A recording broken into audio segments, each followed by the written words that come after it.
Hey, you guys, and welcome to the Steele Wars Hyperchat for Thursday, the 11th of Feb, 2021. Corey Thursdays will return next week. Corey is moving premises today. Following up, you guys, from yesterday's video I made about the Gina Carano situation, that I felt Lucasfilm was sleeping at the wheel with everything that she had shared on social media. 10 minutes after I finished the show, Jermaine Lussier, our buddy from IO9, Jermaine, great dude. The type of dude I miss seeing around at all the events that used to go on in LA. He breaks the news that Gina Carano, who plays Cara on The Mandalorian, will no longer be on the show. In a statement obtained by IO9, a Lucasfilm spokesperson said the following: Gina Carano is not currently employed by Lucasfilm, and there are no plans for her to be in the future. Nevertheless, her social media posts denigrating people based on their cultural and religious identities are abhorrent and unacceptable. So we are going to go into all that. First up, technical talk. I'm having issues with the video streaming. So if I go a bit pixelated, bear with us. I believe the sound's coming through fine. I'm working on these plugs. My upload speed's 20 somethings. I Googled it and the internet said it was pretty good. So is 20 whatever mega somethings MPSs? That's good, isn't it? But if it's not, we'll try to work it out. Yesterday someone accused me of filming this through a potato, which upon checking is not one of the leading brands. So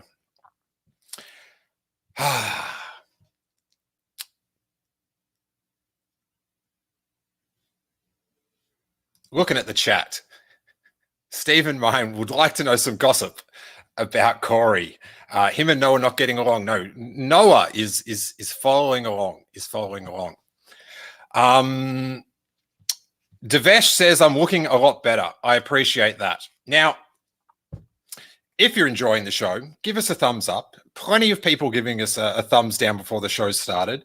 And that's fine. That's their freedom of choice. They don't like what I have to say or what I've said, and they don't want a part of it. Which,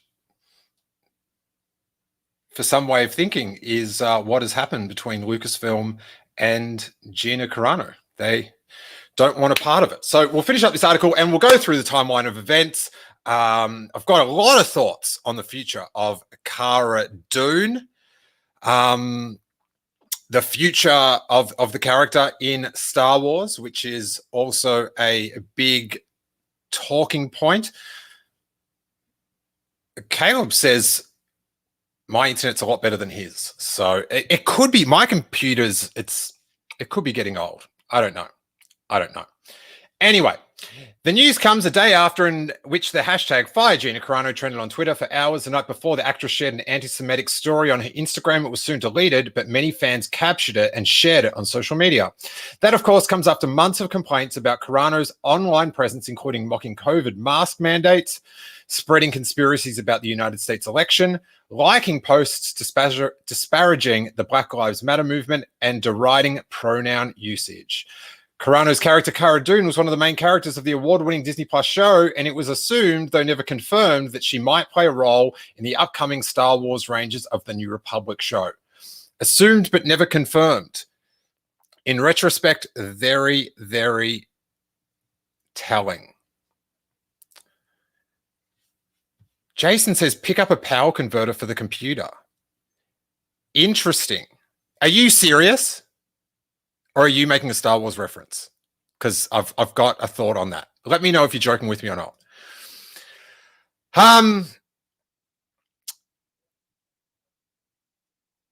Yes, it was very telling that, we thought it was weird at the time. That it definitely seemed like the story in The Mandalorian, they were bringing in these New Republic Rangers. Gina Carano was deputized with them. And it was very telling that this spin-off of The Mandalorian, which presumably would feature this character, had no casting credits when Kathleen Kennedy announced it. So there's that.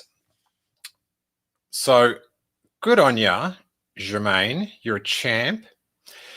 Now, there is some, I've just got a bunch of dot points that I'm going to talk through. People are saying, is she fired? She wasn't currently employed.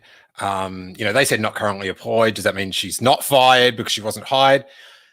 Whether they were holding out on giving her a new contract until they saw how this panned out, because they did have warning signs in November, and those warning signs were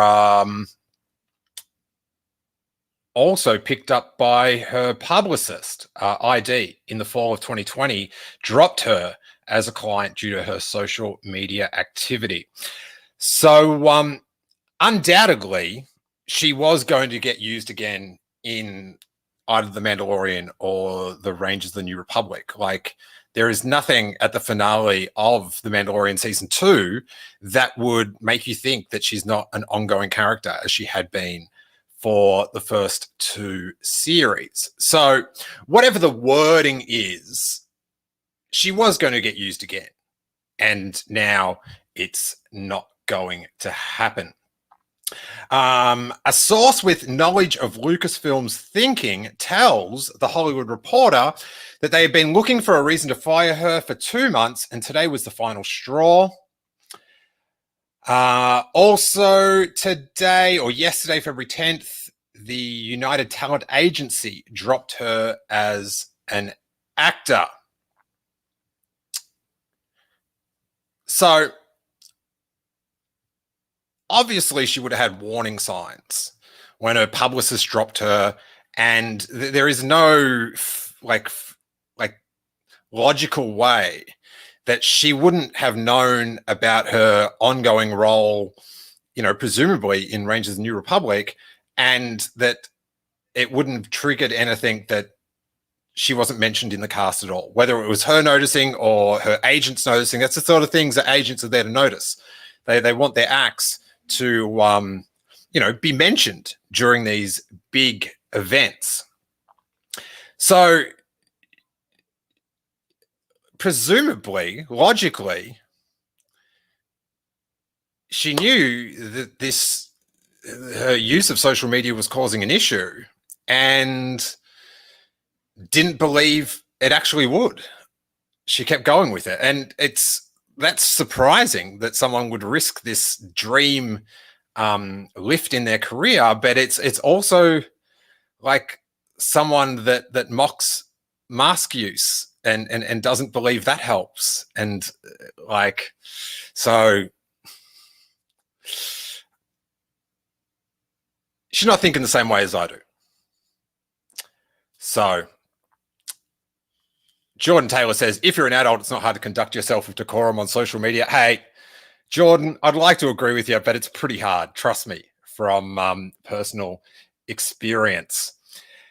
Now, there's a lot of talk about a cancel culture, or is it just the consequences of the message that you're sending out there? It's, telling that I'm seeing a lot of the same faces that pushed for the firing of Christina Ariel and celebrated the firing of Chuck Wendig. They're now up in arms about cancel culture. And it seems like when it's you wanting someone to go away, it's fine. People make allowances. But what's up with that? Huh? And she still has the right to free speech. But a company, I feel, has the right, whether they want to promote someone that is having that speech that they disagree with them on. And likewise, if you're a customer of that company and you disagree with them disagreeing with this actor, then it's well within your right to cease being a customer of that company and hashtag cancel Disney Plus.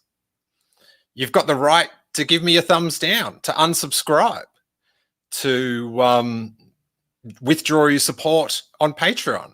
That's your choice. And whether or not you have an issue with the timing, whether it was too soon, too late, it's Disney's choice as well.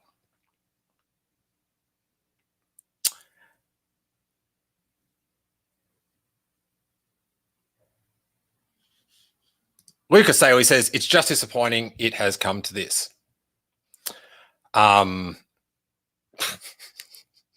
Mate, you could put that comment on so many things in the last couple of years, eh?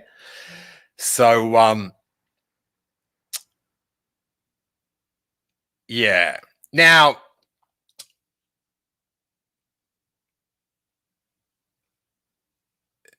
let's go to before we are going to talk about the future of Cara Dune, but I'll just hit Anthony Breznican has a short piece on Vanity Fair. So let's see if there's.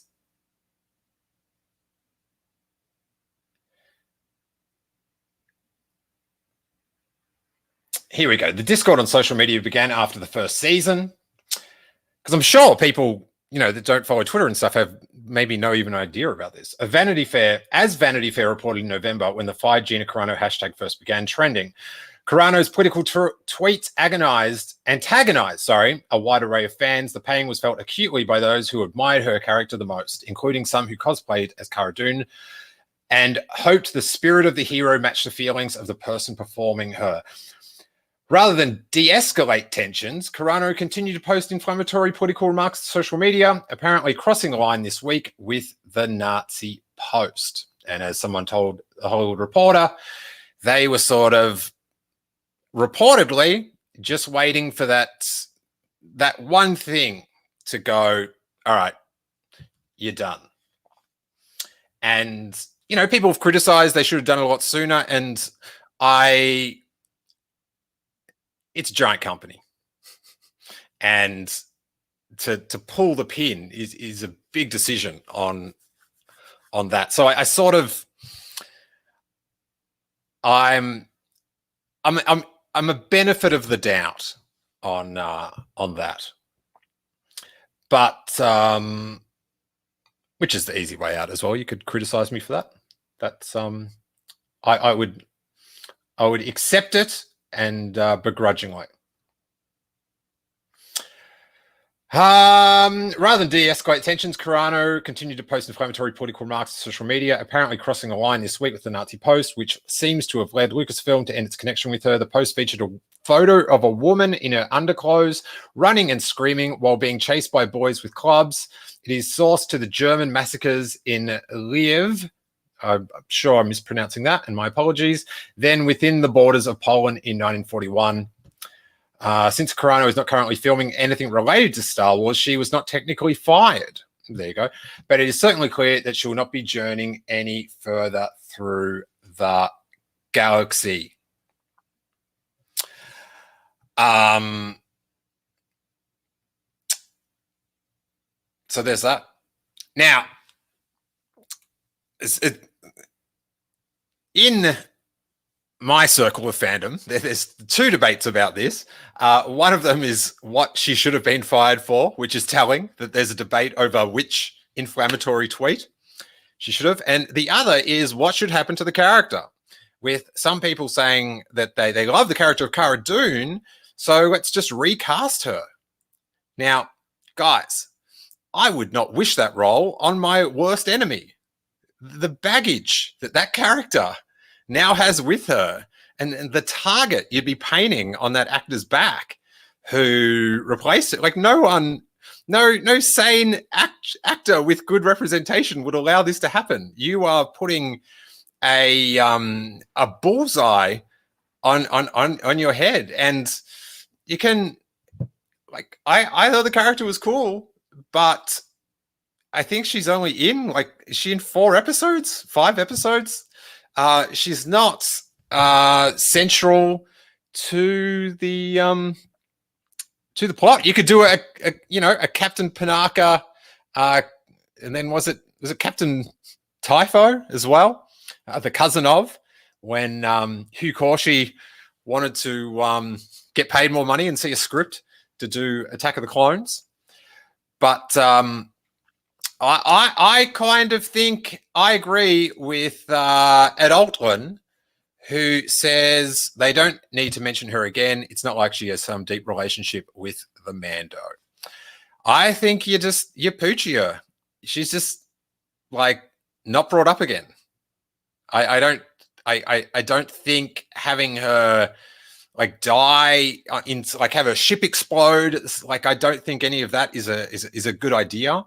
I just think let it go. Let it go.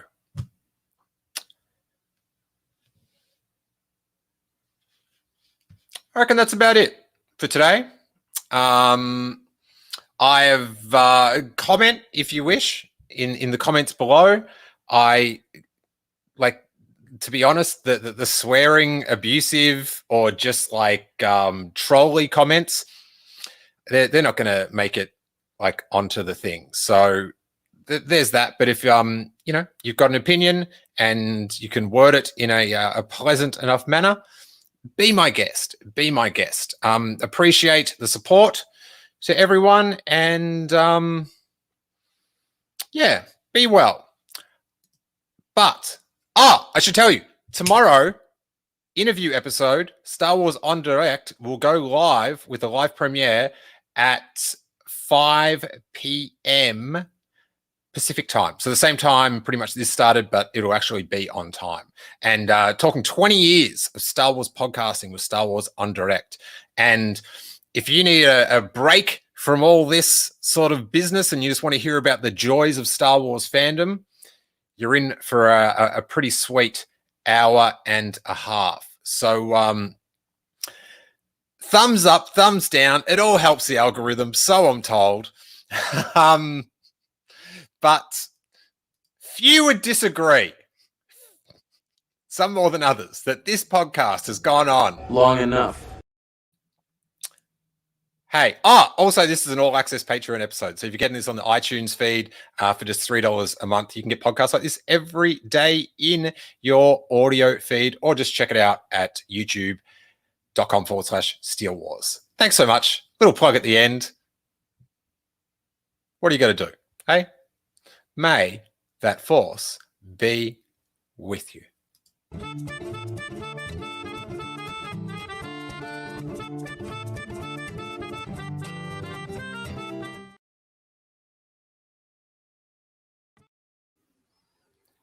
Where is Corey?